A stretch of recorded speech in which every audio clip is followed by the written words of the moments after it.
Shot. This is true. Oh, I read this earlier. If these leaks are true, holy yikes, fam. You're not, you're looking at a dumbass man. There were leaks, two things.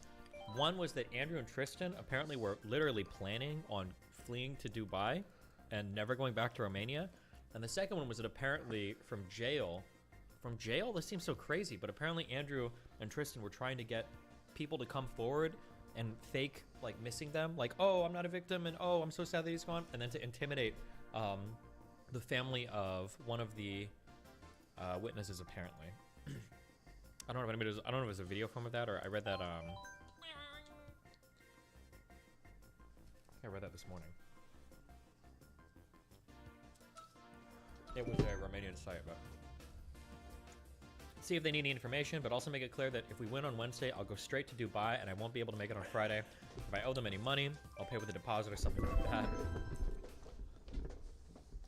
From the motivation, it appears that Andrew and Tristan Tate have put together a strategy to come out clean. First, several girls were tasked with playing a role to show that they were not victims, that the two brothers were wronged. Let's pretend we're in pain. Let's tell the judicial authorities that we love the boys and we've been misled and we don't like this situation. If we're wearing sunglasses, maybe we'll be able to shed a couple of tears, congratulating each other how good actresses they are, and the Oscar goes to, I don't know why sunglasses are.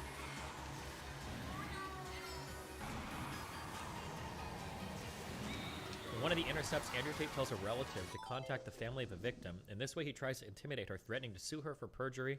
Another time, he confesses in a message that he wants to sue another victim for $200 million, also with the aim of withdrawing her complaint. If you send them a letter saying they're being sued for $25 million for false accusations, they might retract their statement. You can talk to her on the phone and say, I'm a lawyer, you and your family will be sued for $25 million. Yeah. Don't corner them. I want this by tomorrow. Sue them.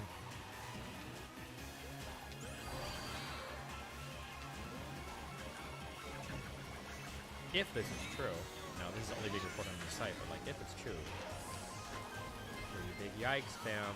Pretty big yikes, fam.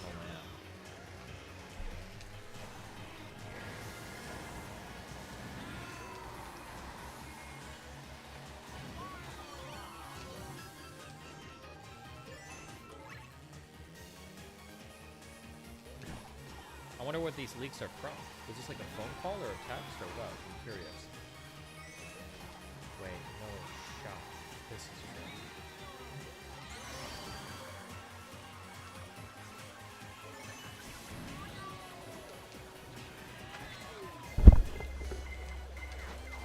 Shoot. What is this? Public reading talking to Katie.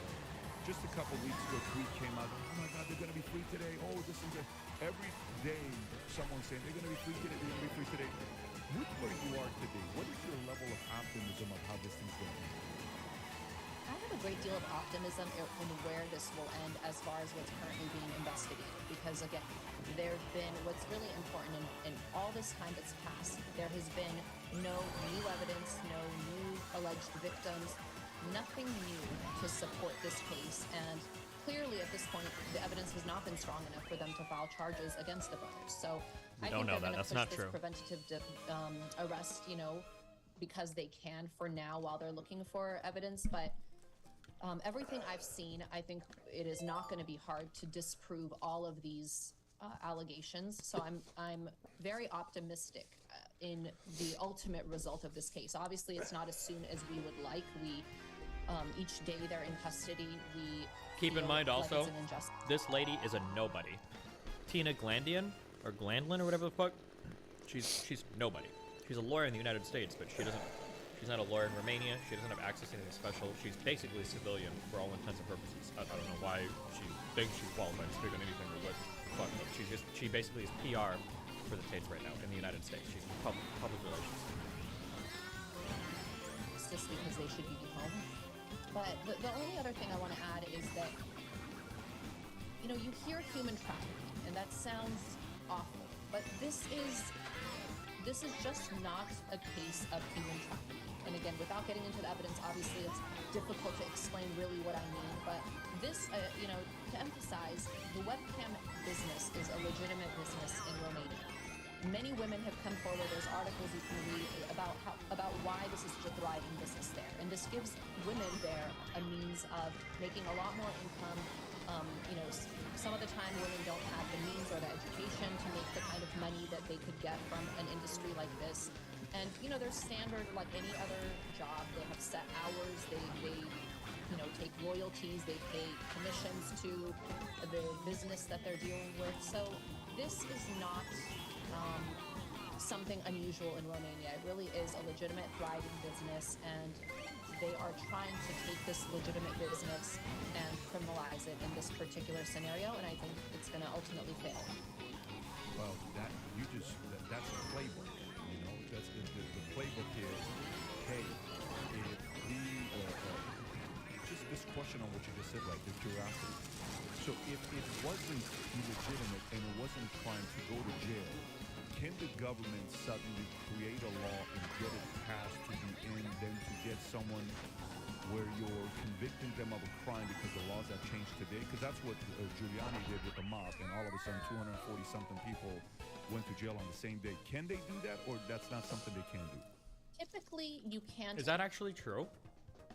I thought mob shit was like big RICO case and whatnot. Did they preempt or did they retroactively imprison people for making something illegal?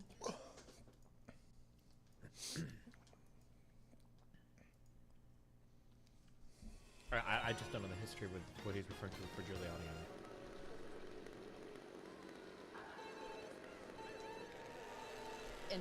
You could enact legislation, but it's on a moving forward basis. There's no, in a criminal context, there typically is no retroactive application. So if something had, predated when the law changes, then you can't go back and say something you did, because for a criminal charge you need to have notice that the behavior is deemed to be criminal conduct.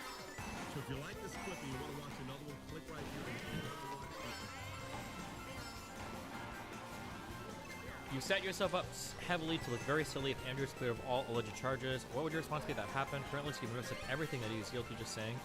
I'm sorry, but you're actually a perma ban. You're just so retarded. I have qualified everything I've said so carefully around the Tate that if what he said is true, if this leak is true, if this is actually true, if that's true, I've said it 50 million times. If you can't hear it, it's because you, right now, are praying 5 times a day towards Mecca, that when you drop to your knees, Andrew Tate will be thrusting his giant down your throat and feeding you load after load after load, because the only thing you can possibly think of day in and day out is how wonderful it would be to have a stomach full of the Tate brothers.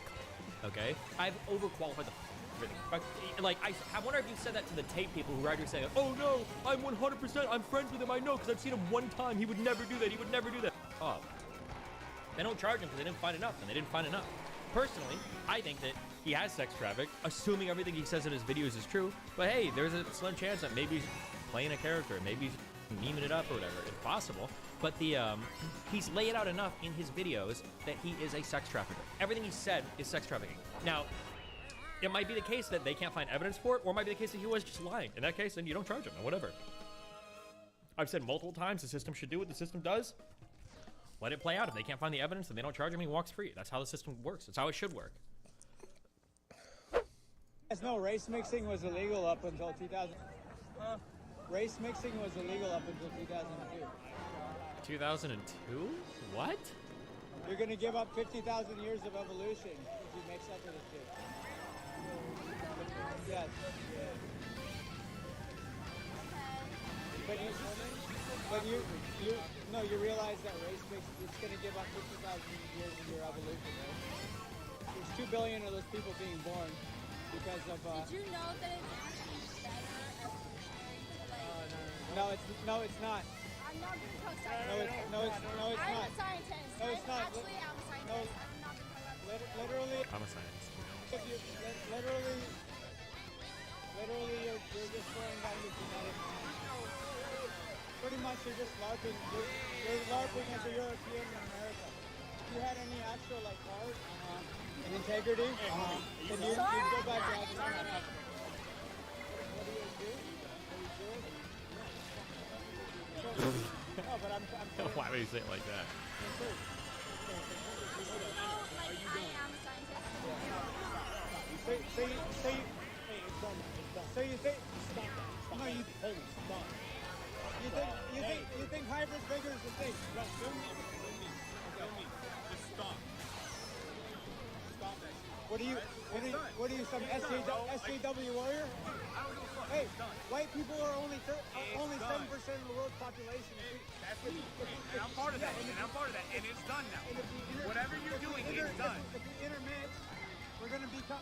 Who gives a fuck, dude? I give a fuck because Why? we're the only creators of society. No, we're not. Well, No, we ain't. Net migration only flows into white country. It doesn't flow into. Stop. Exactly. Stop. Hey, Walk across the hey, hey, name me one black country that you would. Name me one black country that you would want to move to. Name me one. Yes, name me one black country that you would move to. guy right here. Just go. Name me one black or brown country that you would move to. Everybody moves into white countries. Everyone moves into white countries for a reason.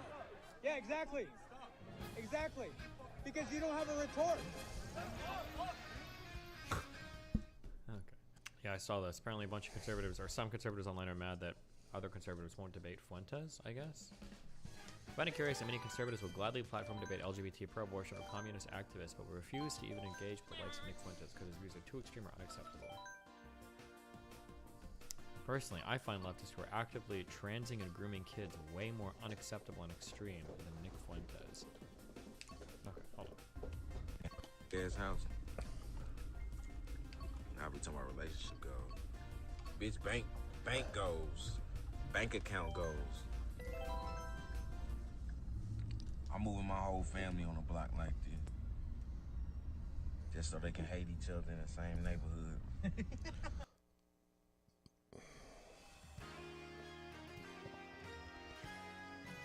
I don't care. I'm uninterested. I've clearly conquered the internet. I'm clearly unstoppable. I'm like the board. Why do you think Andrew Tate conquered the internet? The short of it is basically the left has tried to champion minorities, women for a long time. For the past like 10 or 20 years, it's been a huge push, especially recently on the internet. And I think in focusing on that, I think they lost sight of some of the majority groups, so like men or white people. And I think as part of that, they engaged in a lot of derision of those groups. So constantly attacking like men and white people, like young men. So you have this huge group of people that feel like they're being left behind by society, while everybody else is getting like this huge like leg up. And so they're kind of looking for guidance or perspective. And if everybody left is saying, screw you, then they start looking elsewhere. And then that's where people like Jordan Peterson and Andrew Tate. All the men do on these shows is push back and women say that.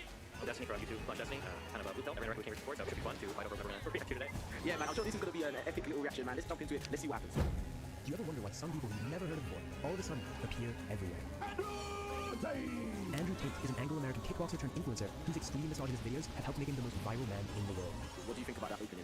I mean, it's advice, so you're obviously going to get a particular point of view, but It's like already like setting the precedent for like the rest of the video, like, you know, his particularly misogynistic views and stuff like that. It's just like, bro, like, it's not balanced from the opening, you know what I mean? I feel like if you're trying to like put out like some kind of content like this, you should be balanced in my opinion. yeah, I mean, I guess it depends on what you're going for. I mean, if, like for these types of advice specials, I usually do the kind of like persuasive essay, so we're going to open with something strong like that, and then it's up to them to justify it throughout the content, you know, but Bang out machete, boom in her face, you grip her up by the neck. What's up, bitch? On December 29th, the That is mad, bro. I'm not gonna lie. That is crazy. That was a crazy little piece right there. I was mad. Like, I personally wouldn't never say anything like that. I wouldn't, you know, encourage anyone to say or do something like that. I don't know. yeah, oh man, that's gonna be really weird. So I try to watch. I do online content. People clip me all the time, and I know what it's like to get clipped. I've seen the video that comes from. He was joking. That was a really extreme joke. But if you watch the full thing, where I think he started like a woman disability, he was crazy. Obviously joking that one, but yeah, I mean, like some of the jokes are obviously pushing the truth there. Yeah, and definitely. Yeah, they're gonna have to put that right at the beginning of the video were arrested by Romanian police as part of a rape and human trafficking investigation.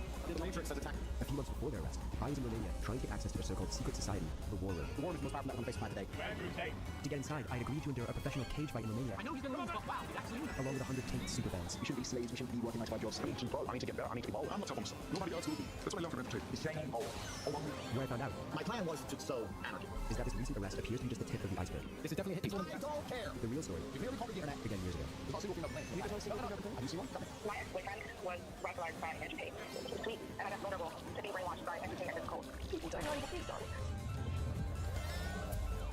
Yeah, they did a great job on the intro.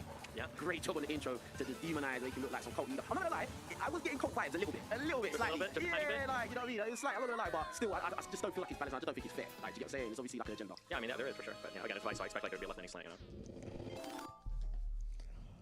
If you haven't heard of Andrew Tate yet, it's only a matter of time before he pops up on your newsfeed. His videos have been viewed over 11 billion times, and in July he was more Googled than Kim Kardashian and Donald Trump. He's been called the king of toxic masculinity. He said that victims should, quote, bear responsibility.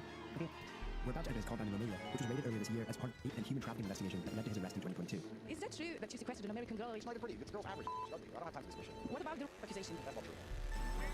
Hello, is this Andrew Tate's house? I'm Matt. Hey, hello. Okay, cool. Yeah, you just let me know when we're allowed.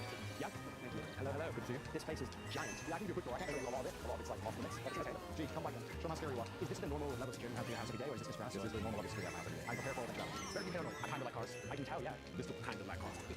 Come on, bro. Kind of, bro. Like, you're investing a lot of money in those cars, man. What do you mean? Kind of. Or needs to. Okay, what were you saying? I mean, I think he's joking, right? He's like sarcastic a lot. You guys always fucking sarcastic all the time. Yeah, I'm not me, but I'm pretty like straight. Like, I'll tell you how it is. Like, you know what I mean? That's my way. That's classified. Up on there, I'll have a classified. You know you're getting off in the areas of screwed things. So I like classified basically says, okay, go ahead, TV, which I watch, we'll fight about, I'll still have boxing world champion. And what's this painting over here? That's my brother. Who else is this? Just you? No, I live with my brother. I think you're the best version of yourself. I don't have legal friends. I like sitting down with people and discussing how we can make money from a couple of things. That's why I enjoy it. I want to talk about interesting. Cool. Hi, by the way, sorry to interrupt. Good activity. What are you up to, Jordan? Working. Okay. This is, What do you think about that little interaction? What do you think about that? I find that hilarious, bro. Yeah, maybe we're creepy. I mean, I don't know. I guess it depends on how. I've heard that he's like very sketchy about letting reporters talk to women that work with him or around him. So I don't know. I guess we'll see what happens. Yeah, like it's just like, come this way. Yeah. Stop looking. Stop talking. Go this way, bro. the woman I'm trying to speak to, Georgiana Nogel, will also later be arrested with Tate in December. Accused of assisting him in his human trafficking operation. Hey, how's it going? Hi.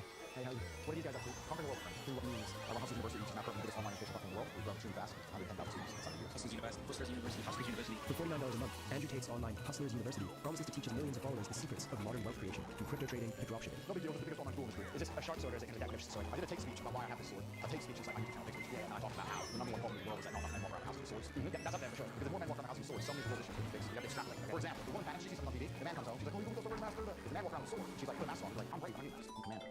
It's just a symbol of empowerment. You got your sword, your wife starts talking, you're like, shut up, I decide what I do. Go. Andrew's unashamed, misogynistic, and violent views so... He's joking, bro. It's not that serious, bro. Like, come on, bro. Like, oh my god, man.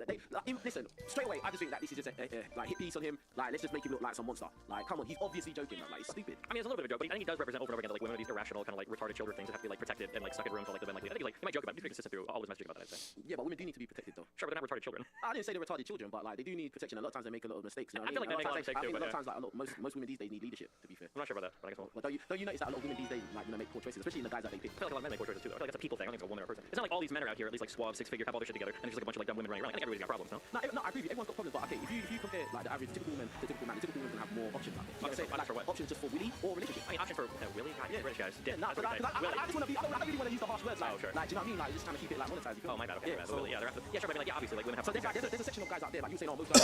Yeah, I agree with you, but there's a percentage of men out there that don't get any box. They don't get nothing. They don't get no date. You know what I'm saying? Whereas I think most women out there can get women. They can. Yeah, but it's about what we're looking for, right? I think women are looking to get laid all the time. Some women are. Well, if they are, they're getting it. I mean, and that's the difference. And there's some men that really want box, and they want to stick their meat in, and they can't. Sure, but then there are also women that are looking for like high quality relationships and they can find it. Right? Women tend to shop for relationships. Men are shopping for box. Right? I don't agree with that because then it comes back to the choices that they make. Because think about it, yeah. Like for instance, Tinder, women swipe right 5% of the time, and usually that's a looks test. Yeah, but Tinder is 5 men to every 1 woman. Of course, they're going to be way more selective. Yeah, but they've got more of a chance of finding that one guy that's going to be good to them than a man who has no options. If you have no options, there's zero potential. Zero. It's pretty hard. If you're a woman, you're in this with 1,000 options. I think it's just about as none, right? It's hard to figure like who's for real, who's not. No. Yeah, but it depends on your vetting process. If your first thing is okay, the guy has to be X height, bro, you've already put yourself in a bad situation because the percentage of men that are probably going to be X height is going to be very, very minimal. And also, all other women are going for that guy as well. So in essence, that guy who's in that top select percentage, bro, he doesn't actually have to commit to anybody, bro.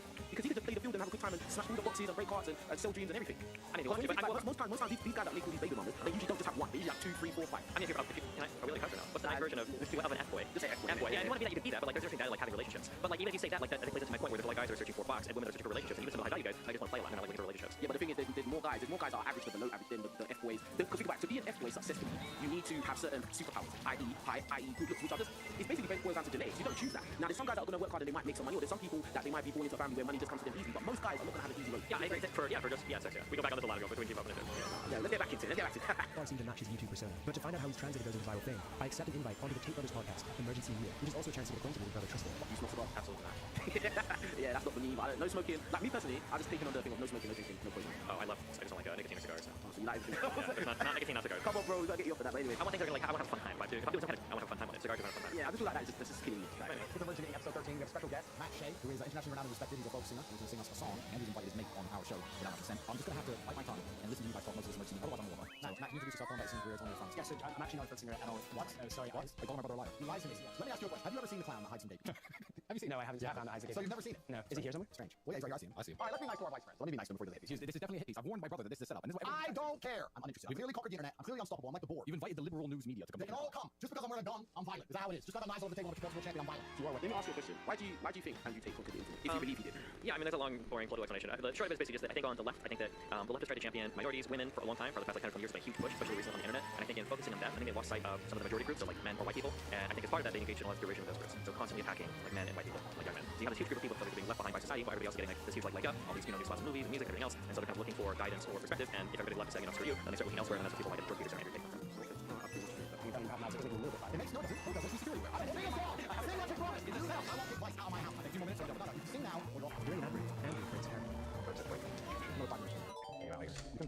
they're noisy. The reason Andrew Tate blew up internet is because all his followers would make money by reposting his clips. Normally, creators would want to lose this revenue, but Tate played the long game and basically created a YouTube short pyramid scheme to grow his reach exponentially. Don't worry, no, I'm just not very good. I'm not very good at talking shit. We got a long career. We have to do our normal podcast. Okay, chicken long call. Go man, come on back.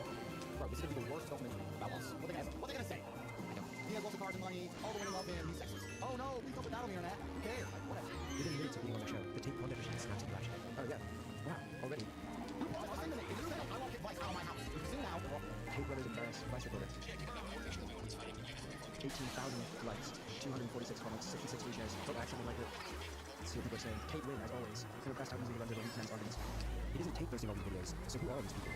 Tate brothers embarrass vice reporter was posted by a fan account that has 58,000 followers and 3.9 million likes, and is just posting loads of videos every single day. Right in the description of the account says, making the level of the lives start here. The site link to university. I'm gonna lie, it's genius. Yeah, I mean, I think any big production crew is gonna have like a lot of people working for them, and then outsourcing stuff to fans too is a really good model. I think a lot of people sort of that model right now, where most of the biggest accounts that post me aren't even my account, just some people, I guess. Yeah, man, definitely. No, hey, top producer, we're gonna have to say it. We need to do that, man. Their account. And again, they link to the Hustlers. He's got a clever formula here. It turns out a big part of Hustlers University is an affiliate marketing scheme where boys and girls 13 are instructed to share controversial videos of Andrew with links to the Hustlers University underneath. If someone signs up through your link, you get 48% of their subscription fee. By financially incentivizing 110,000 students to share his content online, Andrew has essentially built an army to make him rich and famous in a very short space of time. And he's tactically avoiding the impact of social media bans because it isn't Andrew himself posting, it's his legion of fans.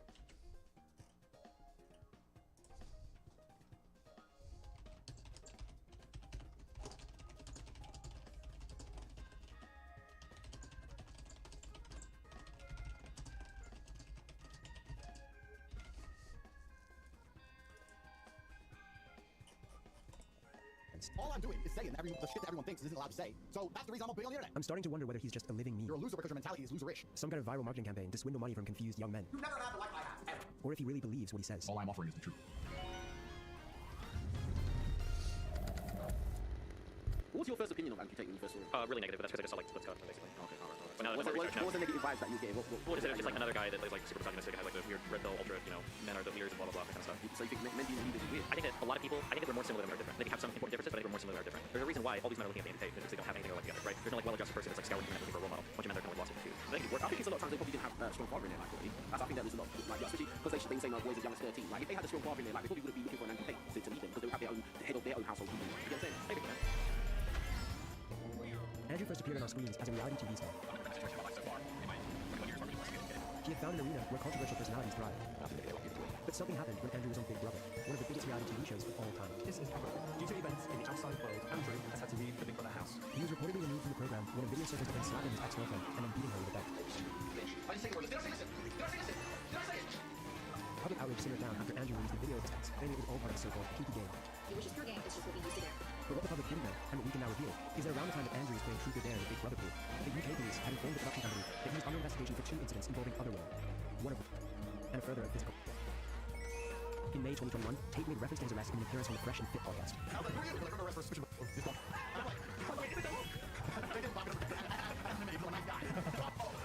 During the same period, the Tate brothers were recruiting women for a webcam business, and creating the first of their many online courses teaching other men how to do the same. I am her everything. It doesn't matter what else she does, because I'm her everything. She has nowhere else to go. It is called the Tate PhD, or Pimping His Degree. Like, what do you think about what you heard so far? I've done a lot of digging into this. I think it's pretty messed up, to be honest. Like, what is it, the pimping? I gave them a whole course on basically how to be like how to do trafficking. I mean, like that's what the course is, yeah. I mean, I would go as far as to say something, but I mean, that is mad. That is mad. I mean, I would have did it personally, right? Yeah, the pimping program probably not a good idea. Yeah, not for me.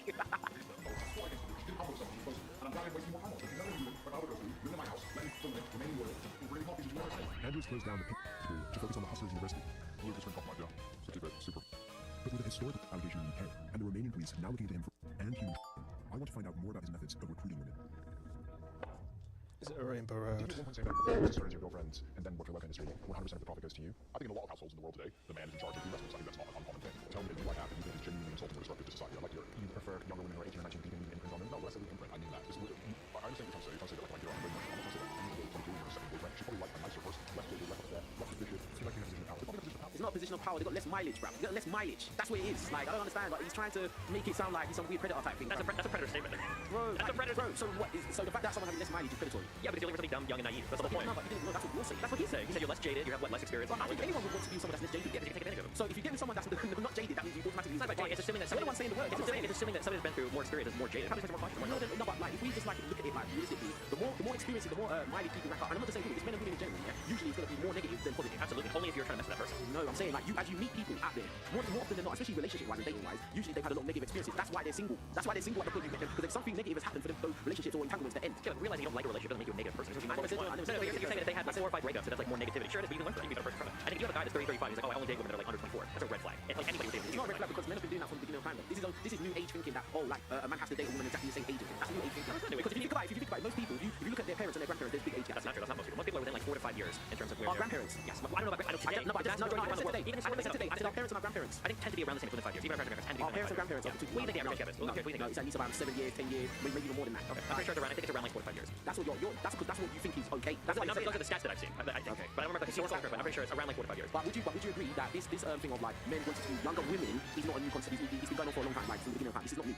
No, it's not new. That's what I was saying. Wanting to be with younger women, that's like saying women wanting to be with a guy that's 6'2" and makes 200,000 pounds a year. Yeah, and when women say that, that's what they want. There's no pushback. When women say stuff like that, I want to be with a man that's 6'2" or 6'4", there's no pushback. But all the men do on each other pushback. Think about this is not mainstream TV. Think about this. On mainstream TV, women will sit down at 9 o'clock in the morning, daytime, kids are watching, and say that they want men that are X height, X money. If he can't do this, then he's not good enough for you. Blah blah blah. The men talking about the preferences that we want is niche. It's only just started. I don't think so. I think all of pop history. Dude, how many movies are there where there's like a 21-year-old woman paired with like a 50-year-old guy? Like how many young girlfriends? George Clooney had in movies, and Tom Cruise had in movies, and like all of these guys are always paired with So you're saying in mainstream Hollywood movies, yeah, as long as we've been alive, they've been showing 50-year-old men with 22-year-old very young women. Yeah, what's the name of the actress in Pirates of the Caribbean? She's like 17 years old. Yeah, of course. Bro, yeah, think about those movies. Yeah? The men in those movies are not depicted as 50-year-old men. In real life, they may be of age, but in those movies, they're not depicted as 50-year-old men with 22-year-old girls. That's no. They might be depicted younger. But that's the whole point of the movie. Never seen fiction. No. But you never see. You know how old the actors and actors are in real life. I'm sorry, I don't know how old George Clooney is. I don't know how old he is. Do you think he's older or younger than 40 years old? I don't think about that. If I watch the Avengers, I'm not thinking, oh, how old is Captain America in real life? How old is Thor in real life? I'm not thinking those things. I'm watching a movie of the Avengers and the characters and who those characters are meant to be. It doesn't matter how old those actors are. When you're outside of the movie and you're thinking about Iron Man, you're not thinking about Iron Man. You're thinking about Robert Downey Jr. You're thinking about actors and you never see. You don't see the roles reversed in movies. It's not like you got 50-year-old women that are depicting 20-year-old women, do you? You don't have 60-year-old women. They can't. Yeah, exactly. But the men do. Exactly. The men do it. Yeah, because the men can do it. No. If those older women, those 50-year-old women were in a position where they could be depicted as 22-year-olds, they would do it. But the fact is they can't because the wrinkles are too clear. I think you can tell. It doesn't matter how much makeup they put on. It doesn't work. Okay. You can tell with the men that they're older. We just don't care as much when they're older. Bro, like I'm sorry, like no, bro. Like you just agreed that those men will be depicted as younger men. If it didn't work on the screen, they wouldn't put it on the screen, bro. They wouldn't. The audience would not buy it. When I say they're depicted as younger men, I mean like a 60-year-old guy might be depicted as like a 40-year-old guy. But you're not having older men playing younger. How old are the women? I'm curious. Obviously, if they want. If we go through Daniel Craig's history as James Bond, how old are the women that he's paired off with in his movies? Probably way younger, maybe 10 or 20 years younger than him. 20 years younger. Some of those women look 30 years old and up, bro. How old is Daniel Craig? Yeah, no, but you're talking about James Bond. You're saying how old are the women depicted in the movie? You're jumping from their real life age and how old they're depicted in film. James Bond's old too, though. James Bond's depicted as old too. You're jumping back and forth. He's an old guy that's whole point of life in movies. Which argument are you trying to make? What they're depicted as age-wise in their movies or their age in real life? Which one are you arguing? My argument is that older men in movies can be paired with much younger women. And your original argument was that never in society are we shown that older men can like younger women. But I'm saying that in Hollywood, that is historically. No, I actually said that older men wanting to date younger women has been going on from the beginning of time. That's you why said they don't depict it in media. You said it doesn't get depicted in media. But I think in Hollywood, I think it's sold to us constantly. I don't think it's to the extent of 50-year-olds pairing up with 21 or 22-year-old women. I just don't. Because first of all, the young girls wouldn't buy it. They wouldn't buy it. They wouldn't buy it, bro. Unless it's some top echelon 50-year-old guy. But it's just making a 50-year-old pop from around the corner. Of course, it's not regular 50-year-old guy. Exactly. But then that goes back to the choices that women make. And if you're a woman and you decide, okay, I don't usually date 50-year-old guys, but that guy's a millionaire, so I'll do it. Then bro, that's on her, bro. It doesn't make the man predatory. I'm buying back if you said that in mainstream media, older guys in comparison to younger women is depicted. I'm saying all of Hollywood disagrees. That's all I said. Because what? Because the actors are a lot of older guys paired with a lot of women. Even in the movies, they're depicted older than the women that often date. Yeah, but typically a man will be older than a woman. But you're going on like in the movies, it's like 20-year age gaps, and that's just not true. It's not depicted as 20-year age gaps. It's not. Man, have you seen the movie Nights Out? But that's just you can come up with these. No, I find like they take about a 20 or 30 year age gap between him and like the other actress that was in like the character or in real life. Both. But the real life doesn't matter because in a movie they're playing characters. Okay. But I don't understand. This is what I'm saying. You keep jumping from real life to what the actual movie is, which is not real. You keep jumping from back and forth. Which one are you arguing about? They're both intertwined because, like I said, they're intertwined. When you think of a relationship in real life, but it doesn't matter. That's what we see on the screen. Again, when you think of Iron Man in real life, you're not thinking of the character Iron Man. You're Robert Downey Jr. Same with any other Marvel. James Bond, you think like the actors, right? When I watch Batman, I watch it to see Batman, and Batman can be anyone, bro. That's why Batman is usually one guy, but then after a while he gets too old and they replace him, bro. I enjoy to show her amazing things. You're trying to attach things to the situation you're trying to go through. 5 years in, some dating type of thing. But if you put yourself in a position to be raped, then you can shoot their son's responsibility for that. Okay, so first, you agree with the terrible thing. The point I'm trying to make is the best way to prevent yourself from being is to have a degree of personal responsibility and not put yourself in position to be. As opposed to standing there saying that shouldn't happen. Because for men, raise our boys better. You know what else shouldn't happen? I want the freedom to walk down the road with $1 million in cash. Is it fair to compare the desire to walk around with $1 million in cash to someone wanting to just walk around bare and city at night? Well, female beauty is extremely valuable.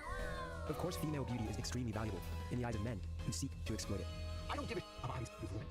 I'm so they listen to me, so I can get what I actually want, which is not them. To means his stroke game must be mean then. Yeah. Or something, yeah. Yeah, the pipe must be piping, bro. Trust me. And every single Bond girl is exploited.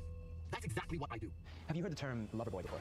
The lover boy method? Yeah, romantically involving yourself in women and then making money off of her in some sort of adjacent industry. Personally, I would call the webcam industry far closer to psychology than the webcam industry has prevented more male suicide than any group of therapists, any action group, any charity ever would, right? Is that true? How can you measure that? Well, it's not about measuring, it's about my personal experience. One of the concerns that people have about that lover boy method is that it's similar to what people might consider a form of grooming. Okay, so I'm a professional, so I have to change what you just said. I have to at least challenge you on it. Nobody's concerned by anything that happened 10 years ago when a bunch of girls got rich. There's not a single female complaining. Do you think there's not a single female complaining? Have you seen one? Tell me. Andrew says no woman has complained about him personally. He won't let us speak to women who work for him, so for now it's difficult to verify his claim. But I have spoken to many women who complain about the effect Andrew's rhetoric is having on their lives. Come on, bruv. Oh, man, I haven't spoken to any women that directly said anything bad about him. But I talked to some randoms out there. Like, what? Why do you let him talk to anyone working for him? Because he came to interview Andrew Tate. Why did he come to interview other people now? That's what the story is. It's how the people there. That's Then he should have told him that, I've come to your house to interview everybody else except you. That's what he should have said. Have everybody else hand you? Yeah, he could have said that, but he didn't. He came there to interview Andrew Tate and then chat to you extras. Bro, I'm sure you wouldn't let people come to do extras in your house. Of course I would. Yeah, I had wired different profile people. Yeah, of course. If somebody in my life and like, oh, can I talk to your wife? Yeah, of course you can. Yeah, of course. Why? Nah, I don't need to know all my business, bro. If somebody came to do a profile at your house and your parents or family, somebody was there. My business associates was there. Yeah, and they were like, oh, can I grab like an interview with this guy? Like, no. But maybe that's just how, some people see things different, but I just don't think that if you come to my house and interview me, like, that's what you're here for. Like, do you get what I'm saying? And then all of a sudden you're going to start interviewing my sister, my brother, the dog. Like, bro, come on, bro. Like, no, like, come on, be real. Like, 'cause to me, then it sounds like you're trying to get up to something. You know what I'm saying? Like, that's not ways to go. I mean, he's just fucking up. I mean, obviously, this guy, yeah, he knows his vice. He knows everything. Andrew decided to do this. Like, what do you think? Like, exactly. So he's got strict rules that he's abiding by, and that the interview guy has to abide by because he's vice. Yeah, of course. The question is, we know the rules. Yeah, of course. But he lives. Why that? Because they come to do damage. Like, so if he talks to a girl, you're admitting that he would be everything to Andrew Tate. No, I'm saying the fact is that guy's motive is to do damage. So at the end of the day, if I've agreed to do an interview with him, that's what we're going to do. I'm not going to let you just have free reign to do whatever you want and then put out any kind of weird video that is obviously biased. No, I'm going to give you what you asked for, and that's it. I think it's interesting. It could be very damaging if you were to talk to any girls working for him. No, I'm not saying that. I'm saying that at the end of the day, this guy's motive is to cause damage. Like, and it's very clear just by watching the video, just from the first 10 seconds of the video. That's what it was. Sure, if that's what you think, I don't know why you even let him in. I don't know why you even do the interview. You don't have to. Yeah, you don't have to, but that he felt like, okay, I'll do an interview. You ask me whatever you want to ask. But that doesn't mean you have to go around my house asking everybody questions, bro. Like, that's crazy, bro. And from harassment, I've agreed not to name him. My boyfriend was radicalized by Andrew Tate to the point of threatening to release revenge porn unless I took back what I said on social media because his sex appeal was misogynistic dudes. Second virus, the things that he's spreading. The scariest thing is, I have no idea if the next guy means to be an Andrew Tate fan. I can teach you something about yourself. There are more to it up to, especially those that seem vulnerable when they sort of go into the real world, carrying those identities with them. I'm 14. The boys at school my Oh, you fucker! say horrible things like women are men, deem they get to do what they want with them. Makes me disappointed in my generation.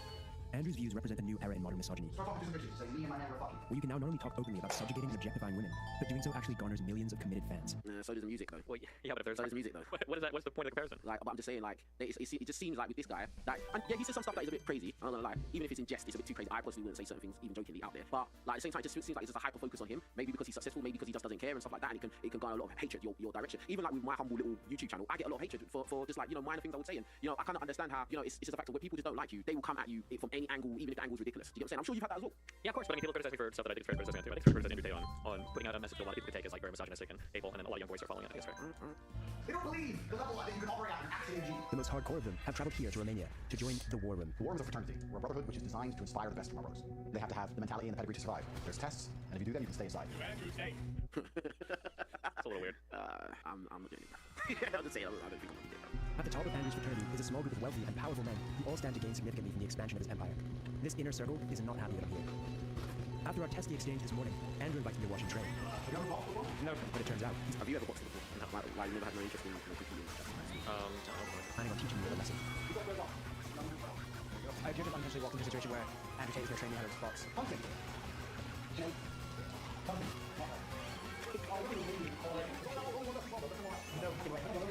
I meet and get punched in the face by the inner circle of the war room. In the world Andrew's... I personally like this stuff. I personally love this. I think that this is very character building. What do you care for the interview guy? For anyone that gets involved in that, I think that's character building. Like, you punch in the face, it wakes you up to reality and shows you who you are to yourself. Like, are you a man or you're a coward, bro? You know what I mean? Because life is hard and life will punch you in the face. So if you can do something like that and stand up for yourself and stand in the ring close to somebody who's coming at you, yeah, it's very character building, to be honest. Yeah, I totally disagree. Life is hard, but it's a lot harder than getting punched in the face. Like, life is hard is like waking up early and going to a shit job you want to do for a like that's hard. So you don't get what I was saying. I don't think it fits the character building. Like, oh, because I got punched in the face, now I'm ready to like be there for my family. Whatever. I don't think I agree with that. No, but I'm just saying saying? Like the fact, like competition, and you're looking in the eyes of a guy, he's looking in your eyes, and you're ready to have that physical confrontation, that conflict. It is character building, bro. Because not everybody's built like that. Not everybody can do that. And I feel like if you have those mirrors, that rage, that boldness inside you to stand toe to toe with another grown man, I think it does change you. Absolutely. I had a like the reporter, he goes real hard in this. Yeah, I'm really surprised. Yeah. Yeah, like bro, because I know them other random guys, they didn't care about nothing, bro. They were hitting him, bro. But men defined by their capacity to inflict violence. Okay, tap out. I've made it into Andrew Tate's war room, where 100 of his biggest fans have flown in from all across the world, each paying $5,000 to have their manhood tested by the one they refer to as commander. None of us know what he has in store. I want to know the test. There's a cage fight. And every single one of you has been paired as a professional fighter. Wow, we'll fight in a cage on national television. And it's a real fight. How would you feel if you was there? How would you feel if you was there, man? I mean, I feel like you know what you're signing up for, right? Andrew Tate, right? Nah, you signed up, yeah, to go Transylvania in the mountain. You thought you were gonna get some motivational speech, maybe, I don't know, like. No, it's gonna be something like you gotta crawl through the jungle and eat snakes, or you gotta do some like fight. It's gonna be some crazy. Fight a what, piranha? Right, or do something, I bet. Or like survive for 7 days without any fucking water in the forest. I feel like you gotta know it's crazy. You know what stuff, I'm saying? But they paired you up with a professional fighter. You're going in the octagon. Yeah, you're gonna be in there, man. Just put them gloves on and put the wraps on tight. Okay? Yeah? No head guard and no gunshots. Sounds like Andrew Tate stuff to me. There are two paths you can go down. You can agree to fight, or you can decide it's not. You have 1 hour to think, make a decision. Nah, they gave them an hour to think about. Nah, that's actually horrible. Like, because you gotta think for an hour, you're gonna sit there like, oh man, I'm gonna get beaten up. Like, I'm gonna get hurt. Like, this guy's gonna punch me in the face multiple times. Jesus, that's crazy, bro. Like, anyway. That's gonna be a hard no from me. You had to warm up, man. You did, man. You ready to go? 1 day of training? Yeah, 1 day of training. That's what I'm saying. Warm up, man. There you go, man. Yes, just learn a little bit more about it, and then definitely go out. Those guys do not look smooth, man. there's no divisions. It's just men. That's the division, men. Does anyone have any questions to ask me? There's no training for this fight. What?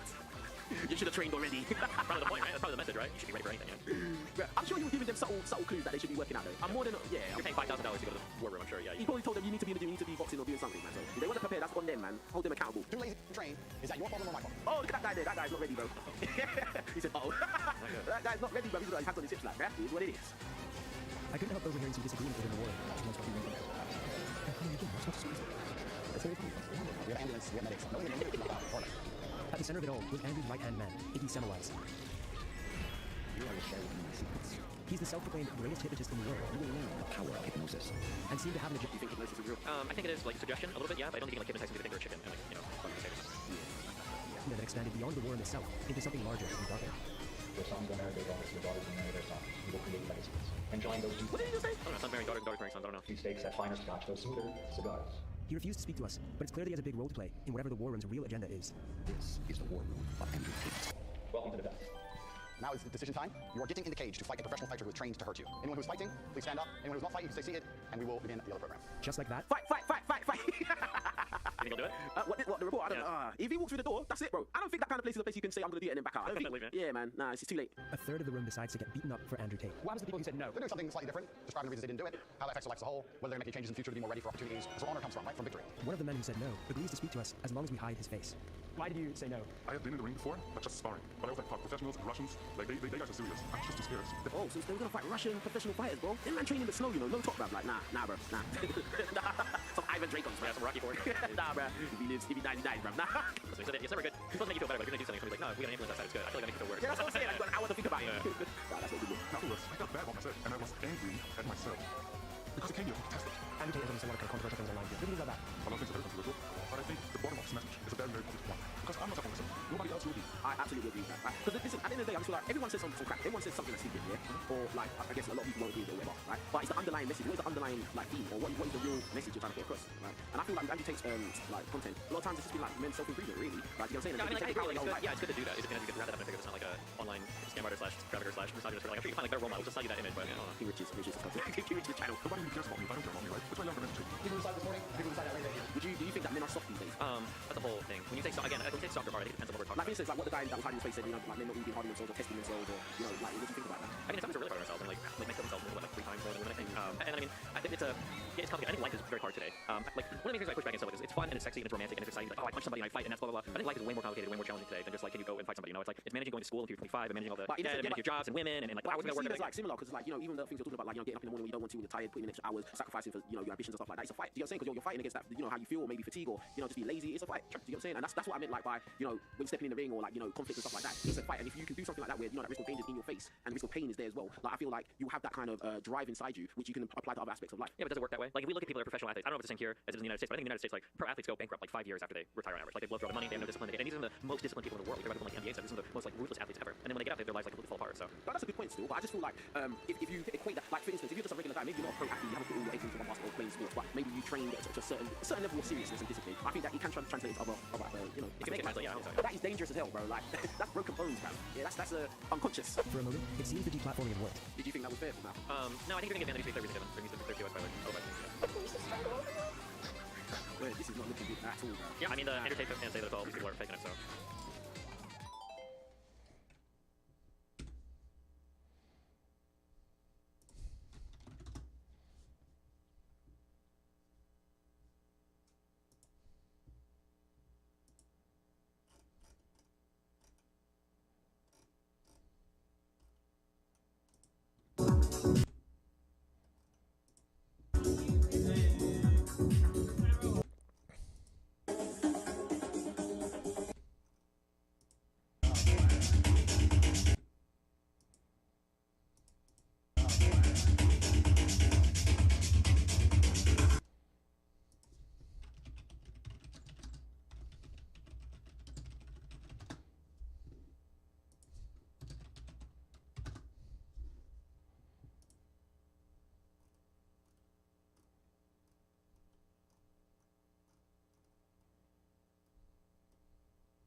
So I think it's kind of funny how, like, in Goblet of Fire,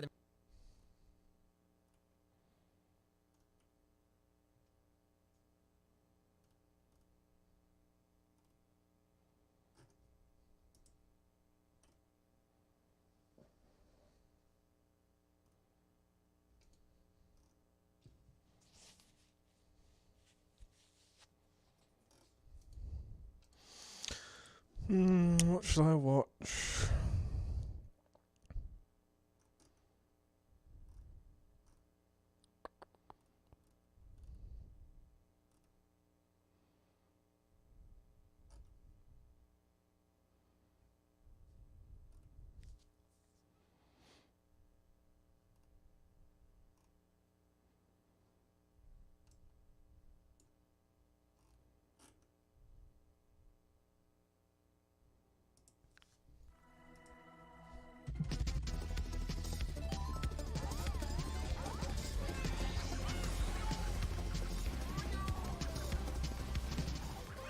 Hey everybody, how's it going? Thanks for joining me this afternoon. I've got a great stream with a great guest that I know you guys are really going to enjoy. I don't think we need a lot of introduction, but Curtis Yarvin is a political theorist. He writes on Substack at Grey Mirror. Curtis, thanks for joining me. Thanks for having me, Warren. Absolutely. So there's been a surprising amount of contact between your ideas now and a lot of more mainstream kind of political operators, guys in the GOP, activists on the right, that kind of thing. And so I wanted to start out by asking you what you think about some people and their reactions, kind of the way they're going. We've got a lot of people like, say, Chris Rufo, who are saying your approach is a little too cynical, but there's still democratic solutions. You do the right kind of activism. You can bring the right-wing Linskyite tactic to bear on things, and you can make real change. What do you think about what he's doing in the prospects of that? Well, there's a great quote by R.L. Dabney. R.L. Dabney was, should we say, a 19th century writer, and he has this line where he says, the only role of conservatism is, I'm paraphrasing here, exactly, but he's basically like the role of conservatism is to basically keep radicalism in shape and give it the sense of having an enemy which is like always out there and like ready. Basically you're creating, when you sort of think about what you're doing when you basically administer these kinds of little pinpricks that seem basically designed to create as much hostility as possible, and as much sort of fear as possible. Because, let's look at, for example, what DeSantis is doing with a new college in Florida. Let's just take that as like a picture of, okay, what's going on there, what's being done. And I don't know exactly what's going on there and what's being done, but I can think of a sort of a number of different options and directions. Essentially, there was this little hippie college that somehow became affiliated with the state of Florida that enables the governor of Florida to select the board of this college. Right, and so the idea is, some people have heard about this and refer to it as like, the opening salvo, as if like the way PA would work was that no! Couple guys with like, like rifles and hot shots on the beach, right? And just to let the Germans know you're there, basically kind of feel out the softness of the territory, right? And no, D-Day was not announced, and so when you sort of dig down into the details, you basically see that what you're generating with this effort is, okay, what's the optimal result? The optimal result is you get another Hillsdale, which for those of you who don't listen, is a very nice classical Christian, constitution-oriented. I'm not sure they approved of Hillsdale, college in where's it, Michigan, something like that. So basically you're like, okay, you're creating like Hillsdale in Florida. Okay, now if you have the funding to create Hillsdale in Florida, your very best solution to creating Hillsdale in Florida, supposing that you think that will solve the problem, is to buy a tract of Florida swampland, put up some buildings on it, hire some faculty, and basically say, who wants to come to this thing? If you basically say, okay, if your goal is to create something, that's probably what you do. If your goal is to basically generate press and headlines and like media flow and campaign contributions, what you would do instead is pick as much of a fight as you can.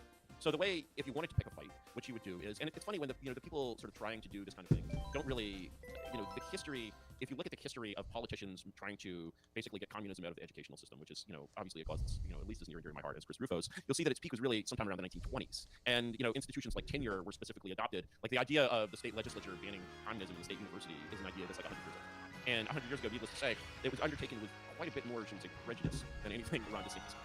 Right, and so, okay, you have a majority on the board of the college.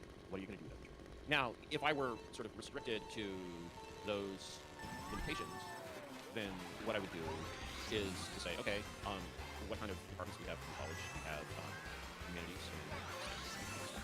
So, okay, we're basically going to clear out the humanities department, hire an all new humanities faculty, like credentialed nods, and move this thing back up. And then, of course, you have to deal with the accreditation departments, because if the college loses its accreditation, which you will, it's just it's not even an official part of the system. So actually, accreditation, besides tenure, I'm not even sure if it's working legally. Get rid of the most of the English department of college. Probably they can. Of course, they can pass a rule saying, hey, no communism in the classroom once a day. Like, I don't know, right? And the thing is, the whole thing is this like incredibly ineffectual and provocative thing where you're just like, oh, we're gonna tell all the like woke kindergarten teachers in Florida that they have to be in theory a little more delicate about putting trans flag in the classroom, maybe put it back or something. There's no enforcement structure. There's no like if you actually wanted to enforce these rules on existing institutions, great, hire 20,000 people to like create do what they did in Canada with like the human rights tribunals, where they basically created this whole new superstructure of human rights law, which of course is like the woke law, and then they created a new court system to impose it. It's slightly better than infiltrating the existing court system, and so it's sort of like the Islamic Republic of Iran. You have Islamic tribunals, Islamify. You want to do that? Like, okay, like what I object to is basically like I'm not saying that if you want to go like full Islamic Republic of Iran in Florida, it wouldn't work. It wouldn't work. I don't think it really matches the temperament of Floridians. I don't think that they're really a whole lot like Iranians in 1878. But am I saying it like wouldn't work? I wouldn't say that. But the thing is, it's like there's a very important like issue of like power and how it's used here. And one of my Machiavellian beliefs is that the principal use of power, the only proper use of power, especially when you have almost none, is to use it to get more power, not to spend it on things that will things that are sort of evanescent and ephemeral. And so when I basically look at sort of this approach to the culture, where you're basically going to like take a fortress of the enemies, like by force, by political force, and destroy it. What are you going to do with all the lib students at like New College, by the way? Are you ideally maybe you keep like the lib professors around, and like your freshman class would have base freshmen and base professors, and then the sophomores would be like lib freshmen with lib professors or something? It's just weird. Like if you want to start like a if you want to start a like business law firm, don't like acquire like a partner. Right? That's roughly the difference between what new college is and what it should be. Moreover, I can guarantee you that what they're going to do in college is nowhere near is like basically they'll have this like built-in headline generating force. That's the noble professors of new college stand up to censorship and students organize and show themselves, right? You basically got this like New York Times content generator that's going to give you like a Scopes trial, because this was basically the same thing as like the Scopes monkey trial in the 1920s, right?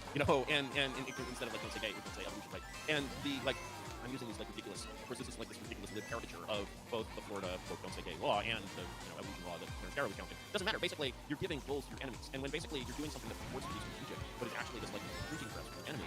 Why are you doing this? You're actually that's sort of objectively somewhat, it's like, and so when I basically look, circle back to what's and I would say that you fucking fundamental existential influence. However, we disagree completely on the way. My feeling is that owning the libs involves, in a way, politics is like this. You're aiming to build this relationship with ownership, which is almost a sexual relationship. And there's sort of two ways to kind of create, the ownership of that kind of bond, which you might call seduction and rape. And both seduction and rape have created many, wonderful human beings. Many of our ancestors were products of rape. I'm not saying rape can't make babies. Okay, rape can make babies. However, I'm on the side of seduction. And the reason I'm on the side of seduction, especially in this case, is I don't think Chris Rubio and Ron DeSantis have it in them. I think what they're doing instead is that they're being a little bit rapey. And I can tell you that being a little bit rapey never once conceived a child. So I think what most people are going to push back at, besides the metaphor there, is the assertion that they're not trying to acquire power, right? Because I think you're right. I think you said this often, it makes perfect sense. But they're going to say, look, we're going to a place that manufactures consensus. We're trying to take control of it, right? This is the move that, and these people are going to call you Hitler if you sneeze anyway, right? So saying that you're feeding people narratives is something that I think a lot of people have problems with, because they say, look, they have a narrative if we sleep at night, and so no matter what action you take, we'll be decried as the second coming of the mid-century. Actually, that's also wrong. I would say is that you're yes, basically any way that you have of being a little bit rapey is going to be this is Hitler. This is the king of all rapists ever, right? And so they're why shouldn't I be a little bit rapey? I'll be called a rapist even if I'm not, doing anything rapey. The reality is, dude, you're not doing anything rapey, but even if you're thinking in a rapey way, these people will feel it, and then they'll be like, are you a rapist? And they're like, well, I don't usually rape, but right, and so getting yourself in the mindset of no, the only way to win is to actually seduce my enemies, to actually tempt them into showing them that I have something sexier than who they're married right now, right? And that's just a deeply different approach from anything rapey. And that's an approach that basically says, okay, here's how you're going to win the culture war. You are going to make mainstream, how you're going to make more money with your conservative movies. No, that's not even the first step of the problem, is to make money with your conservative books and movies or whatever. No, actually, what's an even deeper problem is you have to prove it. You have to basically make, you have to get to win the culture war. You have to have it. Right? And so when I look at the kind of people that are kind of trying to win the culture war by sort of this dominance of mass institutions, it's you come across you look Trump, and you come across one day there's this forest which people will go. And so you're okay, I want to have a forest here. This is bad. So what do? You start taking these cut down trees and get a bulldozer and jam their ends. And that's what you're doing when you basically try to win the culture war in this kind of way. You actually will be getting a much better yield of trees if you're planting acorns instead of trying to replant these cut down trees. But you have to be more patient. You have to basically be doing something that doesn't have this spellbinding return of this feeling, all of conservative propaganda sort of, it's always the name of Franklin USA embodies this situation. But dude, you're nowhere near a fucking turning point. Excuse my French. And to get to a turning point, you have to be unrecognizably different from where we are. Instead, you're basically selling, people this illusion of impact and this illusion of getting something done that will solve the problem of wokeness in America. And I'm I can give you, I think, a pretty persuasive argument that the age of the problem of wokeness in America is probably between 400 and 500 years old. I think it can be traced back to the beginning. Right? And I'm not, and certainly to, and the and because you're basically, wokeness is the modern creation, it's the modern iteration of purpose. It's the religion of movement. It's the same thing over and over again. Right? And so when you're basically saying, hey, this is not a problem starting in 2012, this is something bigger and deeper and much more historical than anything, and it's not going to be fixed by Band-Aid. It is not going to be sort of fixed in this cheap rapey way. It's no, actually, you have to be tell me Ron DeSantis runs home. But if Ron DeSantis was on the call, I would basically be suppose you had actually, it doesn't even this concept doesn't even make sense. But suppose you had basically absolute power in Florida. What would you even do? What do you want to do? What's your bucket list? What's your fantasy? And the answer is, I bet he doesn't even know. I bet because why would he know? How is that going to happen? It's never going to happen, right? And so the problem is that if knowing that nothing like this can ever happen, you come out and you say, well, nothing like this can ever happen. This we're just putting some Band-Aids on managing the decline here, and giving a place for you to send your kid to college so he learns math instead of acquiring 3 breasts, then and if Ron DeSantis could come out and basically say, this is not a solvable problem, you can't solve the problems with this problem with a tool that you have, you're basically, if this is the America that you believed in, this is not your America, never was your America, and basically just bend over the buck, and that's not a message that gets a lot of, I believe that to be the truth, sort of from at least the perspective that someone like Ron DeSantis is operating in. I believe that basically the effects of on the national conversation of DeSantis type stunts in the Marcus Vineyard or whatever, right, is basically to generate more subscribers to the New York Times, more contributions to the ACLU, more feeling you're giving the aristocracy of this country, blue state elite, exactly what they need, which is basically enough fear that they basically feel that they have to like band together and like put in machine gun posts to tell that they have good pitchforks, and you're not actually threatening them, you're not actually doing anything like dangerous, you're not actually going to harm anything in regard. You're just making them giving this little fistful of excitement that they need to get through the like stale bureaucracy things.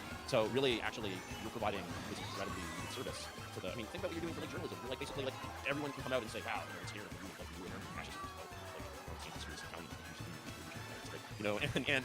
and I mean they played that game with Trump for years. I mean Trump won the Republican nomination because he was just too good for the liberal enough cover, right? They loved it, and the like they're not going to do that this time. I think they got scared, but I mean the DNC is supporting like all the candidates in the Republican primaries that it's fine, and so typically you're going to get this effect where in the primaries like Koch brothers supported like Bush versus like the craziest kook that the DNC could find, and like there's nothing again you're completely jammed up there in terms of anything sort of reasonable and realistic and effective. So yeah, I think that unfortunately one of the things that I sort of really dislike about this kind of like regime change like rhetoric is that it just falls into this sort of the culture war rhetoric. It just falls into this like category of something that's like really good for its enemies. If you want to understand how to win a culture war by force, by political force, then go to Wikipedia and look for the entry for denazification. And you'll find what it takes to basically change the mind of an entire country by force. It basically requires like having like 10% of the country fill out a de-European questionnaire that will then be judged by a new like judicial force of like 50,000 base judges who will decide whether you get canceled for like having been woke or just even not having been anti-woke. If you weren't anti-woke, don't expect to keep that job, right? And the thing is, if you're prepared to do something like that and you actually have the power to do it, the support to do it, the energy to do it, and who am I to say no? I'll tell you it's gonna work. But the thing is basically, like being a little bit rapey, especially from someone who's basically just simply does not have any qualifications to be a rapist, frankly, it's just like this sort of ridiculous stuff that can only end badly. And the fact that sort of DeSantis' stunts are like more realistic than Trump's stunts, which doesn't happen at all, is just like it's sort of the wrong message in the wrong direction. So it does. I think the problem for most people is, well, I think they hear you and they say, okay, seduction instead of this, right? I mean, something that's going to slowly change this and woo people to it. But in the meantime, my kids go to school and they have to have friends. They have to find people to marry. And like, there's the things that we're talking about are affecting them right now. Well, yeah. So if you want to like, if you basically like the choice being a little bit rapey is like not. And so if you're basically ready to seduce with a lot of power very, very fast, that's an option too. But the thing is, again, you have to like do it. And seducing, like, let's look at, for example, if like DeSantis was like, okay, I'm going to basically like seduce you, and I'm going to basically say, okay, all the cool kids who don't fit in and are like the 1,600 honor SATs are going to want to go to new college. If you want to go to MIT but you're tired of woke shit, that's got to be 15% at least of the MIT application pool. Like, go here. That's something relatively faster you can do. If you want to go even faster, do crazy things like take the whole Florida public school system and put every public school under the control of the local PTA. Like, at that point, you're basically like saying, okay, yeah, we're like, like, if you want to start actually blowing up large things, either you have the power to blow up large things or you don't. You don't have the power to blow up large things and basically say, hey, Floridians, if you elect me, next year we're going to have radical change to the public school system. Radical change will consist of every public school is under the absolute control of its parents. They can run it themselves, they can be crazy, or they can hire a contracting firm to run it for them. And like that's how you're going to get different textbooks in Florida. You're going to get textbooks that basically appeal to some firm that is working on behalf of parents. It's like, holy shit, we're a Christian school, we Christian textbooks. Versus the like little bit rapey version of saying we're going to pass a law that says textbooks in Florida will not endorse communism or race communism or whatever wokeism or whatever we could define these days, right? And basically it's like these like big effective, like powerful moves. Yeah, like if you can sort of imagine making that move, or if you can even say, okay, this is the kind of move that we need to make, where we're just going to basically take everyone in the Florida public school system who is not a teacher, fire them all, and put the teachers under the exclusive control of the local PTA. And if the local PTA wants to teach them that like Jesus created the world in 4 BC, like we'll order some books and they'll be about Jesus creating the world in 4 BC. And probably what happens if you're like a blue state person who believes in the Big Bang and all that? Well, probably shouldn't move there. And like the like again, you can imagine sort of moving with actual strength if you get your mind out of this mindset that believes that these really negligible actions, which basically only stimulate the enemy, are substantive. I came up with a funny analogy for this, which is simply, when you're talking about power, you're talking about something that can be defined on a unit range. It's like 0 to 1 or 0% to 100%. You have no power, which is 0%, or you have absolute power, maybe just in some space, and that's 100%. And one way of talking about percentages, that I like because I like to drink is alcohol. So, we can instead speak in terms of proof. And we can say that basically, let's say Ron DeSantis wants to turn the Florida educational system into what it was in 1890, modulo, a few changes, or turn it into anything he wants, and basically, or anything the parents want, or just like complete regime change in the Florida schools. Okay, that's like 200.